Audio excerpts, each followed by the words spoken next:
بسم اللہ الرحمن الرحیم۔ اللہ کے نام سے شروع جو بڑا مہربان نہایت رحم والا ہے۔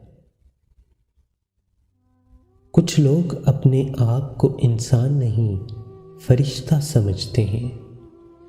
ان کے کام بھی فرشتوں جیسے ہیں، یعنی دوسروں کے گناہوں اور برائیوں کا حساب رکھنا۔ برے اعمال دیمک کی طرح ہیں، ان کے ذریعے باہر سے تو کچھ نہیں بدلتا مگر اندر سے سب مٹی ہو جاتا ہے۔ شیشہ اور رشتہ دونوں نازک ہوتے ہیں مگر ان میں ایک فرق ضرور ہوتا ہے۔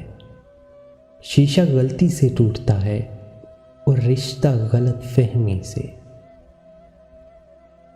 سوچ اچھی ہونی چاہیے کیونکہ نظر کا علاج ممکن ہے لیکن نظریے کا نہیں۔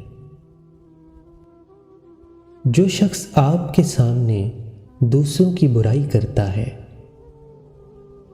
اس سے یہ امید کبھی نہ رکھیں کہ وہ دوسروں کے سامنے آپ کی تعریف کرے گا۔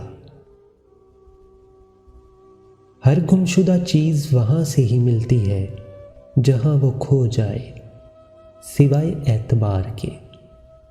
جہاں وہ کھو جائے وہاں سے کبھی نہیں ملتا۔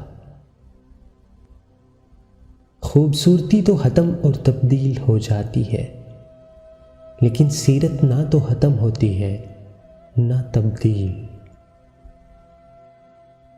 لوگ کہتے ہیں حیا آنکھوں میں ہونی چاہیے، پر میرا خیال ہے کہ حیا کردار میں زیادہ ہونی چاہیے، کیونکہ آنکھیں کبھی بھٹک بھی جائیں تو مضبوط کردار آنکھوں پر قابو پا ہی لیتا ہے۔ خوبصورت چہرہ بھی بوڑھا ہو جاتا ہے، پرکشش جسم بھی ایک دن ڈھل جاتا ہے، لیکن ایک اچھا انسان ہمیشہ اچھا انسان ہی رہتا ہے۔ کوشش کریں زندگی کا ہر لمحہ اپنی طرف سے سب کے ساتھ اچھے سے اچھا گزرے، کیونکہ زندگی نہیں رہتی لیکن اچھی یادیں ہمیشہ زندہ رہتی ہیں۔